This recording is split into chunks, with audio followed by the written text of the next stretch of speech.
নমস্কার বন্ধুরা, কেমন আছেন সবাই? কানেক্ট টু দ্য নেচারের আরেকটা ব্লগে আপনাদের স্বাগত।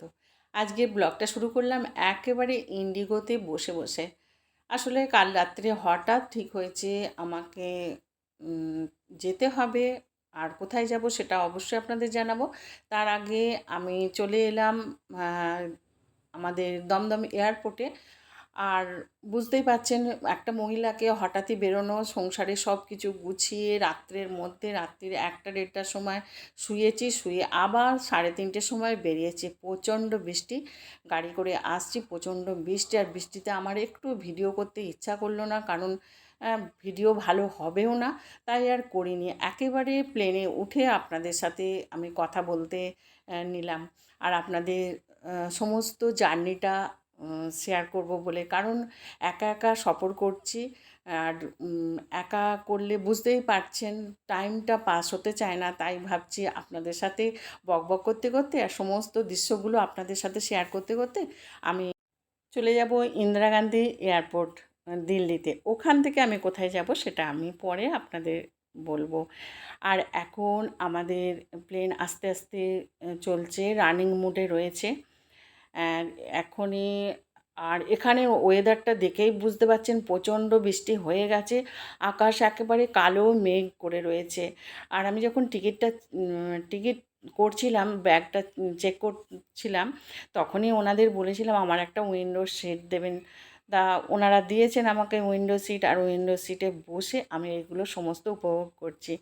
যখনই আমি একা একা কোথাও বেরোই, আমি এই উইন্ডো সিটটা নেবার চেষ্টা করি, যদি আমার ভাগ্যে তাকে পেয়ে যাই। আর খুবই ভালো লাগে। অনেক সময় তো হয়ে ওঠে না, পাওয়া যায় না, কিন্তু অ্যাভেলেবেল ছিল, আমি পেয়ে গেছি।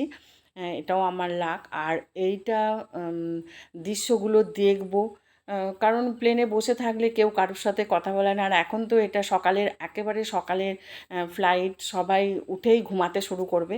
আমি কিন্তু ঘুমাই না, আমার চোখে ঘুম আসে না, কারণ আমি এই প্রকৃতিটাকে দেখতে দেখতে, দেখা বললে ভুল হবে, একেবারে গিলতে গিলতে আমি কিন্তু যেতে থাকি।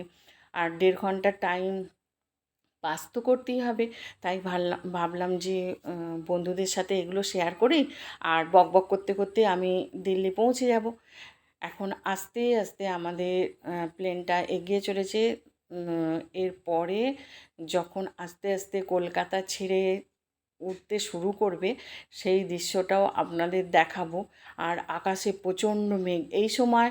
নিচে তো বৃষ্টি হয়, কিন্তু আকাশের ওপর উঠে যে বৃষ্টিটা যদি পায় সেটা কেমন লাগে, সেটা একটা চিন্তা হচ্ছে মনে। ভাবছি যখন খুবই ভালো লাগছে, যদি সেরকম হয় দেখব প্লেনের ওপর বৃষ্টি পড়লে কেমন লাগে বা বৃষ্টিটা কেমন হয়। তাই সেই রকমও একটা চিন্তা ভাবনা রয়েছে।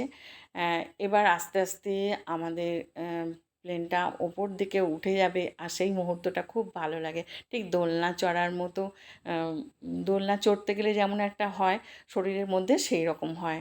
এখন বুঝতেই পারছেন আমার ক্যামেরাটা বারবার কেঁপে যাচ্ছে, মোবাইলটা। এই সময় আস্তে আস্তে ওপর দিকে আমি উঠে যাচ্ছি, আর কলকাতা শহরটাকে আপনাদের আমি যতটা সম্ভব হয় দেখাচ্ছি।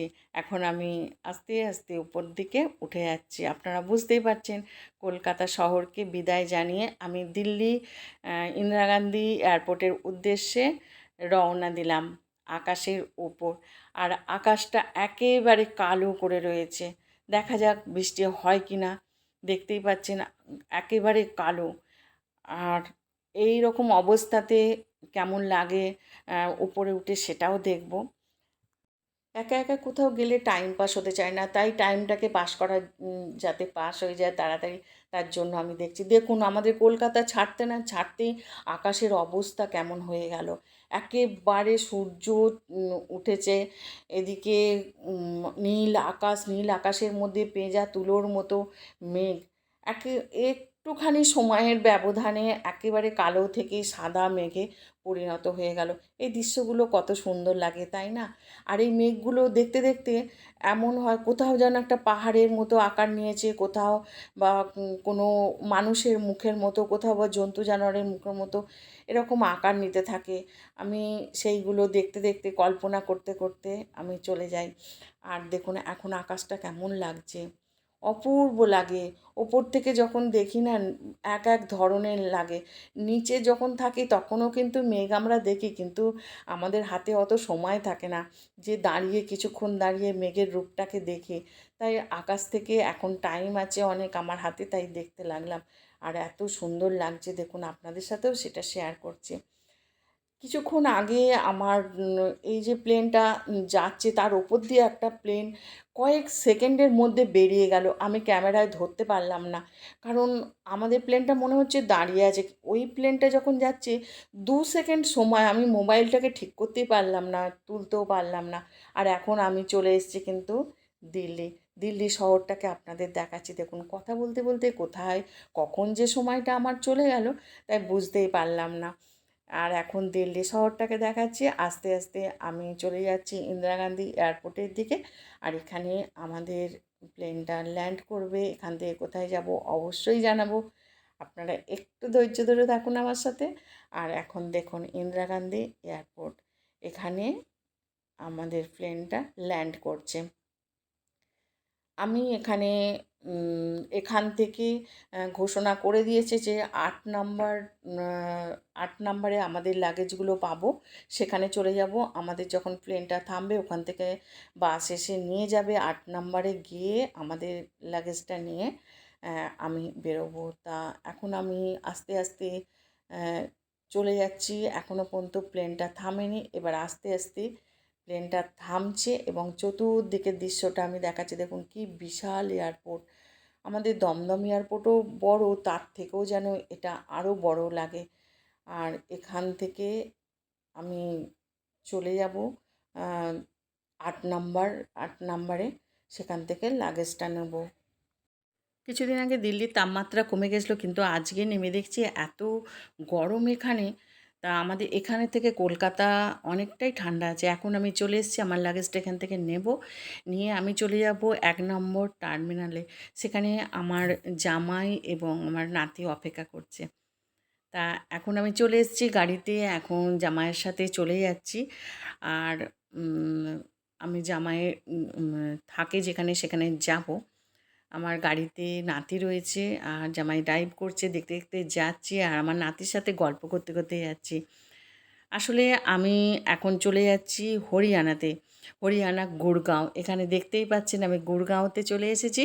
আর এই গুড়গাঁওয়ে আমি এখন থাকবো কদিন, 1 সপ্তাহ মতো থাকবো। এরপরে এখান থেকে আমি আবার কলকাতায় চলে যাব, কারণ আমার জামাই বিশেষ দরকারে কলকাতায় যাচ্ছে, তাই আমি এখানে ওর জায়গায় এসে পৌঁছেছি। মেয়ে তো সকালবেলায় স্কুলে চলে যায়, ছেলেটা একা, বাচ্চাটা একা থাকে, তারপরে পরে বাচ্চাটারও স্কুল থাকে। তাই আমি চলে এসেছি, কারণ বাচ্চাটাকে একটু দেখতে হবে আর এটা তো আমাদের কর্তব্য, করতেই হবে। এখন আমরা যাচ্ছি, আমার মেয়ে যে স্কুলে চাকরি করে এবং আমার নাতি যে স্কুলে পড়ে, একই স্কুল, সেই স্কুলের দিক দিয়ে আমার জামাই আমাকে দেখাতে দেখাতে নিয়ে যাচ্ছে বাড়িতে। এখানে তো রোজই প্রায় আসতে হবে, কদিন থাকবো, নাতিকে ছাড়তে আসতে হবে, তাই এটা পরে আপনাদের সাথে ভালো করে দেখাবো জায়গাটা, আর স্কুলটাও কি সেটা দেখাবো। এর সাথে আজ ব্লগটা শেষ করলাম। আপনারা খুব ভালো থাকবেন, দেখা হবে পরবর্তী কোনো ব্লগে।